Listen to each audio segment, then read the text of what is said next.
Hi everybody, thanks for clicking on this video and welcome to my savings, budgeting, and YouTube journey. I am here to represent the hardworking single parents. On this channel, I experiment with different budgeting styles, savings goals, and I share the strategies I learn as I go with you. So if that sounds interesting at all to you, please go ahead and click the like button and subscribe to follow my journey.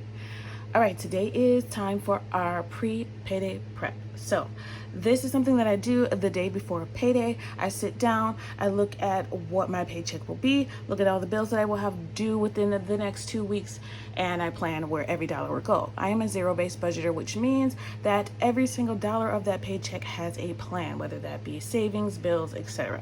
So I'm going to show you that. I do a very detailed breakdown of my budget, and I try to walk you through it to show you how you can do one for yourself. Hopefully you've already seen my closeout video that I did. So that was me closing out the budget that I had for last payday, and I get paid again tomorrow, so we're setting up next payday. So this was our monthly projection for the month of September. So we've already done the first paycheck of September. That's done. We did that budget here. That was paycheck A that lasted from September 9th through September 22nd. Now we're going to do our September 23rd through October 6th. So when I did my closeout, still had money left from last paycheck, and I did write all that out here. And I do just need to, every time I sit down and do my budget, I like to write out first the things that can affect my budget for this payday or for the next 2 weeks, so that I remember to incorporate that. So I did just get notice in the mail that I have a life insurance due, which I wasn't expecting to pay that, and I should have. Once I noticed it, I think I noticed it last paycheck, I did add it in here. So I need to add that $12 in. Usually it's $10, but it's gone up, so it's $12 now. Oh, I wanted to remember that I updated my tax deductions, so they will be taking out less. I usually do that at the end of each July, and I did it for state, but apparently I forgot to do it for federal. So my paycheck should be a little bit bigger for the rest of the year. Then I'll go back to them taking out more in January. So for 6 months, I let them take out as much money as they want. I claim zero, and then I fix it in July. So just so that I make sure I get enough money back when it comes around for a tax refund time. Okay, next thing that I have to remember, or that'll affect my budget, is that my daughter's birthday is this coming week. What else do I have? I think we only have, we had $250 budgeted for her birthday. We spent $142.14, so we only have, excuse my handwriting, $17.86 left. We are rolling over $175. I had $175 left in my cash wallet that from last payday that we're rolling over into this payday. So I have a little bit extra money from last payday so that we can spend towards her birthday and dining out. We have a dining reservation for a crab place for her birthday, which I know is going to be a little bit more. So I'm expecting us to spend a minimum of $100, because usually it's like the crab places where you get like lobster and all that stuff, it's usually a little bit more than we spend at the average restaurant. I have $25 in tolls that I need to pay this pay period, and I also wanted to pay, I always take a look at my monthly budget, because I also wanted to pay $75 to Discover. So that's another thing that I needed to know. I want to pay with this paycheck any bills that I did not pay in the last paycheck, so that we can close out the month. Let's see, I said $75 to Discover. And I wanted to remember that I need to update my auto savings. So I have my budget cheat sheet that many people have seen before, but for the people that are new, here it is. This is my budget cheat sheet. So I keep this every pay period, and I also use it when I make my monthly budgets. It just shows me what is due when, so that I don't have to look through my calendar or anything every single month or every time I do a paycheck budget, because I have this cheat sheet and I know where everything is. I do have a video on it. It is in my budget tips and tricks. There's several videos on different cheat sheets, because I do remake them every once in a while. Like I said, the life insurance is due, and I have my ring insurance due. They're due in October, but they're due within this time frame. So I have to Actually, no, this won't be due. The ring subscription is not due until later, so I can save that for October's budget. But I will put that in here. Okay, I think that's it. So now we can do our budget. So I'm going to start here on the side, and then I'll branch out to show you where everything goes in detail. First thing I like to write down is what the actual paycheck was. So I am able to go a day or two before payday. I can go in and look and see how much my paycheck will be on payday. So I do know when we did our paycheck budget for the month, or when we did our monthly projection, I expected this paycheck B, to be $16.50, and it actually was $17.65. So it was $17.65. So that's what we're gonna budget with. First thing that comes out every single paycheck is $175 that goes into my auto savings. This time we're gonna change that a little bit. So the auto savings of $175 usually goes into these 3 accounts. So it usually goes, this is a change, so that's why I'm explaining it to you in further detail. Usually 100 goes to the emergency fund, 50 goes to my daughter's savings, and 25 goes into the car note. So before I sat down to do my budget, I took a look to see, how much I have in each of those savings accounts. They are in my Sofi high interest savings accounts.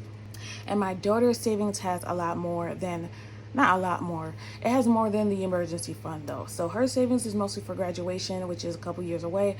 So I do want to focus on bulking up the emergency fund more.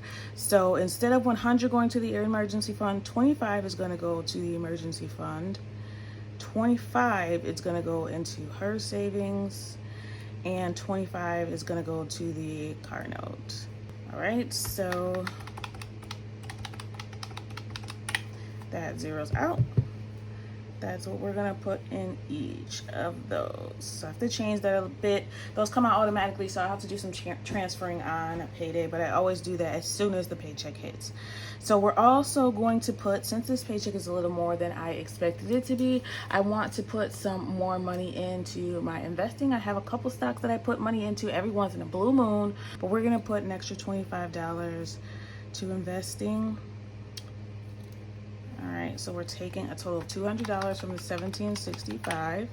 That brings us to $15.65. And the next thing after that comes out is always my fixed expenses. So this budget sheet, as well as any budget that I do, goes in order of priority, which I highly suggest, especially if you make a lower income. This is only a little bit higher because I did get that increase, my annual increase, and I also got a, what do I want to call that? I don't know. I got an increase for the work that I've done and the increase of work that I got. So, and also overtime. So I always try to, anyway, so that's why it's a little bit more. And fixed expenses, so that's what comes out next. In this paycheck, the amount of fixed expenses I have is $780. This is why I separated by paycheck A and paycheck B. So I know that these bills need to come out. Since I don't have this extra debt that was going to our parking debt, that's going to go to the tolls that I know I have to pay, which actually I think is $24. So let's do this breakdown for our fixed expenses, or also known as bills. So that's $780. So I know off the top, $445 goes to half of the mortgage. The other half is already in the bank account from that first paycheck, so it's right in there. $445 for half of the mortgage. We have $20 for her allowance. $117 for car insurance. $87 for internet. $12 for that life insurance, which is, that's due on October 1st, so it's due within this time frame.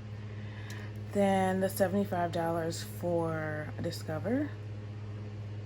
Discover is now under $200. I think it has like a balance of $185. So that $75 will take it down even further. And then we have $24 for the tolls. So that was $24, not $25. To go in and look. Okay. So let's see if that brings us to zero.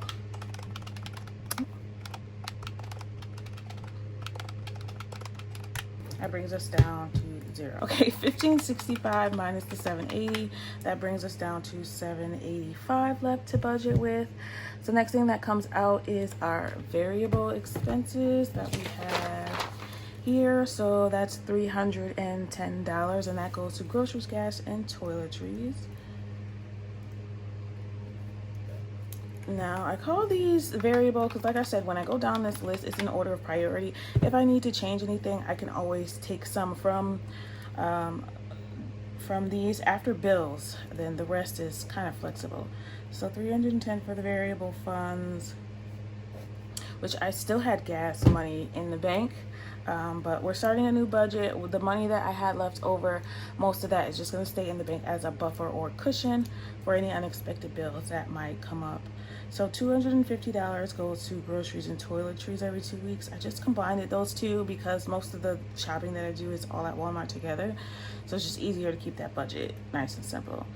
And I'm actually able to stay in budget now that I've combined them, because sometimes I spend more in toiletries and less in groceries, or vice versa.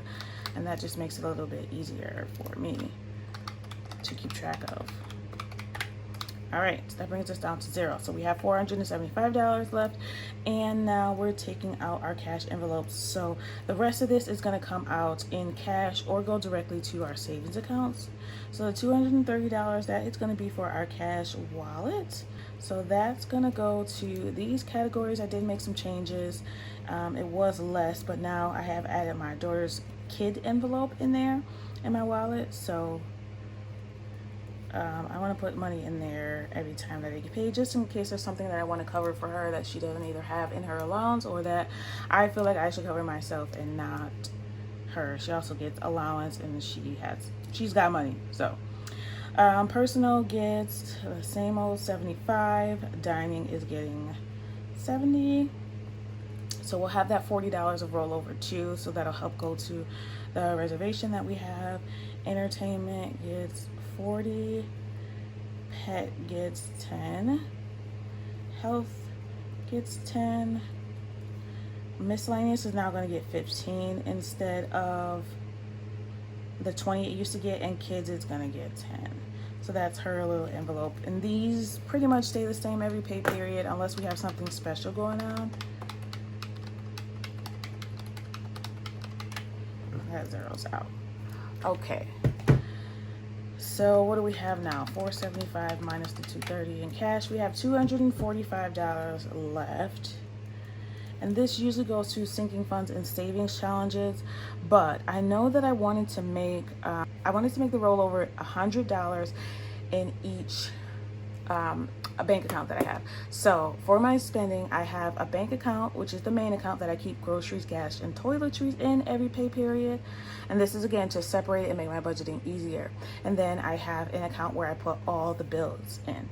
So I want to make sure each of these accounts has a cushion of $100 in case, as I always explain, there's a bill that comes out that I didn't expect, or a bill is more than I expected it to be. So there's just extra money to play in there. For the main account, I like to have a cushion in case I need to purchase something online. That way I can purchase it, and then I can take the cash that I keep here, or I can transfer it from another bank account to replace it. So I categorize all of my spending. So I do keep some in cash. If I want to buy something online, I can pay for it and then take the cash back to the bank to replace it. So that's another reason that I like to keep a cushion in there. So the $245 left, I want to make sure, like I said, the cushion and the main account has $100. Right now it has $98.24. That's before payday. So we need to put $1.76 back into, I usually round this up, but yeah, let's round it up. Let's just say we're going to put $2 in the main account, right? And then in the bill account, after mortgage comes out, we have $116 left, right? $463.38 minus $445. Oh, what am I talking about? We have $18.38. So I want to make that 100. So we got to put $82 in there. Oh, that's total. $561 is total between the two accounts. Okay, that makes sense. I have to look back. Okay, $245 minus 2 minus the 82. That leaves us with $161 for sinking funds and savings challenges. So we're going to zero that out because I know that that's what this is going to go to. I'm not really doing savings challenges. We're keeping it all one thing. So we have $161 that we can save in cash or put to our Sofi savings accounts. So I already know I have the normal things that I always want to spend on, or I always want to save for is, let's see, we have $10 for passports, which is almost done. I think I only need like $50 left in passports. We have $25 for vacation. I'm putting a little bit more since the paycheck was a little bit more. We're gonna do junior year, $25. Home maintenance is gonna get $20.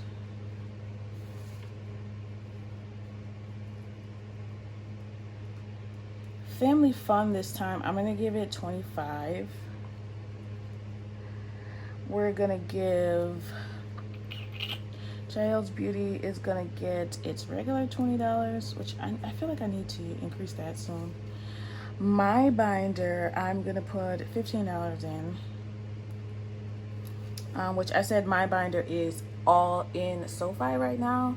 So I have to decide if I want to just transfer that or take it out in cash. It's probably easier to just keep doing what I'm doing, put it in cash, and then at the end of the quarter I can transfer it if I still have the money. And then what else do we have? Gift. I want to put some money in gift because I know hopefully I still have enough for that. Because I have a friend whose birthday is coming up and I want to make sure I get them something. Okay, that leaves us with $6.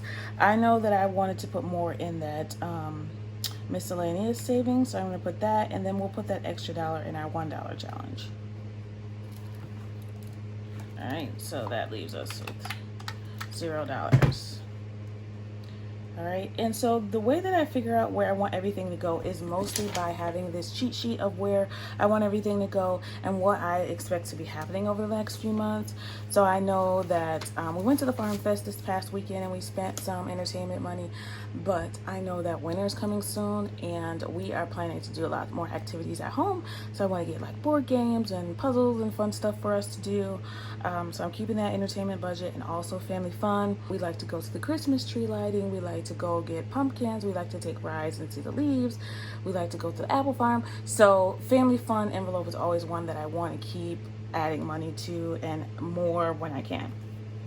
But we will definitely be doing a lot less activities in the wintertime outside than we used to do, of course, because that just makes sense. So we're spending less in the family fun envelope than we usually do, and then when spring comes back around, then I'll start adding more money to the family fun envelope. But that's it. Really simple budget this time. Yesterday we did our closeout, we did our goal scoring, so we're ready for our paycheck. Once I get the paycheck, I take out this amount in cash. So total in cash, we're going to be taking out $475, which is more than a normal. We have a lot more to save than we normally do, which is a good thing. But I do plan for every single dollar. So if something else comes up out of the unexpected, I have all of these savings accounts that I have here, or these saving cash binders, and then I have my Sofi savings account of a bunch of different savings categories. So if you ever want to see exactly what I have in my binders and in my Sofi savings account as of right now, you can take a look at my video where I did my cash condensing and back to the bank. So that's before this era or this quarter started. I went through and took a bunch of money back to the bank so that I can get more interest. So if you are interested in a Sofi savings account, it is the best thing that I have done in the past year is to open up one of those, and I wish I had done it sooner. I am gaining lots of interest every single month. It's very easy to use, especially if I don't want to use cash and I have one of those savings accounts. I could just transfer it right to my Sofi debit card and spend that way, which has been a lot easier than the cash actually. But the cash, I'm sticking with that because it has saved me so much money so far. And budgeting with the cash is a lot easier because if I don't spend it, I'm not tempted to spend it easily. I just have it right in my wallet, and either I can roll it over to have some extra money each paycheck, or I can save it in my cash envelope. So that's another way of saving. So I think that everybody should be budgeting every single paycheck. I think the biggest tip that I probably have is to make your notes too, especially if you do it every time. Sometimes you can forget what's important. So put in your notes for what you think is going to come up over the next 2 weeks, and don't be too hard on yourself if you can't stick to it, or if some things that are unexpected come up. That's why we save and we have these savings categories. So if you have any questions, feel free to leave them in the comment section down below. If you need me to clarify anything, or you have any questions about Sofi, if you are interested, like I said, I do keep one in my description box. It's in the description box of every video. If you use my link, you get $25, and I get a reward too. So it is a win-win, and I do, from the bottom of my heart, sincerely suggest this being a great way to save without having to do anything, because they're going to give you interest on the money that you would keep in a regular bank anyway. They're just going to give you more money than your regular bank will. So they're going to give you 4.5% interest, where the average bank gives you 1% or less. So every month, just a good way to double up on your money. So college, I've decided what major that I want to do. Let me know if you guys have any input. So there's this major called, if you guys have ever heard of this, please let me know, because I'd never heard of this before the advisor told me about it. So it's a major called integrative studies. So this is a major mostly for transfer students that you already have an associate's degree and you're going back to school. So they give you the most transfers that you can. They're actually taking all of my credits if I choose this program, and I only have 42 credits to do. So for me, if I'm only taking two classes a semester, it will take me about 2.5 years to finish this degree, which is pretty normal for a full-time working person. And I could take more classes, but I don't want to. My job will pay for one credit, I'll pay for the other one. So if I do that, I'll get it done in 2.5 years. Whereas if I do business, which is what I plan to do, it will take me 4.5 years. But when I looked at the classes for this, I tried to compare what classes were in both. So what classes were in the business major and what was in the integrative studies. And there's a lot from the business program that is in the integrative professionals. So with the integrative professionals or integrative studies, you can basically pick your path of what you want to focus on. So if I choose that and focus on business, get that bachelor's degree in 2.5 years, boom, I will have taken a bunch of credits towards the business, so that if I don't get a job with that integrative studies degree, it's basically a bachelor's degree. Now, when I look at jobs, even the job that I have now, they don't care what you have a degree in. They just want you to have a degree. Like, they don't care. There's people who worked at a vet that work at my job now and have a good job because they have a bachelor's degree. I just have to have that under my belt. So I'm thinking about going that way, just to have that under my belt quicker, versus going straight for the business major and it taking a longer time for me to have something under my belt. I don't know. What do you guys think? And I do plan on going for my master's. I just feel like if I'm going to do anything, I'm going to do it all the way. We're not half-stepping anything anymore. If I want the best job with the best money, that master's under my belt is just going to make it look even better than the rest of my resume and the skills that I'm going to bring anyway. So yeah, I just feel like there are people out there who can, I want to say this carefully.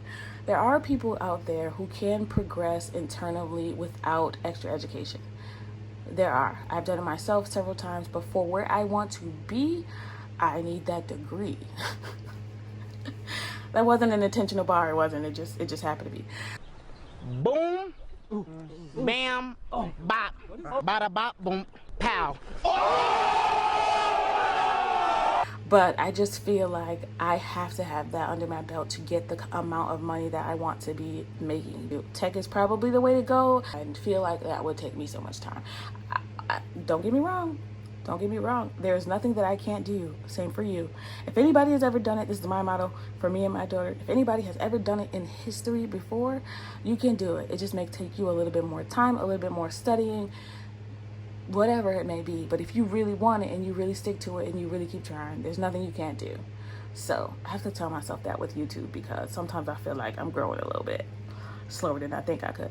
But that is it, me rambling. From now on, I will try to put in a cutoff for you guys so you can see the cards and you can see when I'm gonna start rambling, for those of you that don't care, because there are a lot of you who do, and I love you so much. I love you all, but I love you especially so that are invested in my growth and my progress, because I love you all too, and I love when you share your news with me, good or bad, because we're here to support each other and to be accountability partners for all things in life. So I'm doing my budgeting journey, I'm going to be doing my school journey, I'm doing my YouTube journey, and I'm also doing my get my life together planning and self-development journey. So What I will say I'm very proud about myself is this has been a very hard week, and nobody in my life would ever know it. It has been a very hard week for me emotionally. Very. But what I am proud of myself is I don't wear that no more. Like, I don't have to show everybody what I'm going through. I don't have to look like what I'm going through. I don't have to act like what I'm going through. Anybody in my life knows that I can be positive all the freaking time, and I could be dying inside, but you'll never know it because I'm just going to be sprinkling positivity all the time. And faking it till you make it, don't let anybody tell you that you should not fake it till you make it, because I'm telling you, it makes me feel better every single day when I fake it. It just does. By the end of the day, I feel like what I acted like I felt. So it works for me. Find what works for you, and don't let your hard days affect what you're trying to do. Successful people do stuff that they don't want to do every single day. So every day now, I try to make myself do something I don't feel like doing. I don't feel like getting on a treadmill, I'm going to get up and do it. I don't feel like doing something I need to do for the house, I'm going to get up and do it. I don't feel like having this conversation with somebody, I'm going to get up and I'm going to do it, because even though it makes you uncomfortable, that's where you grow. So just my little sprinkle of advice for, people, and, share your gems with me. So if you have any gems or motivations for yourself or for other people, things that you have learned that, makes your life a little bit easier, please share that as well. All right, I've rambled long enough. I want you to all remember that it is about progression and not about perfection. Keep going, keep trying, because you'll never get there if you stop trying. Failure is not your motivation to stop. It is just you figuring out ways that won't work. So thanks for watching. Happy saving. Bye.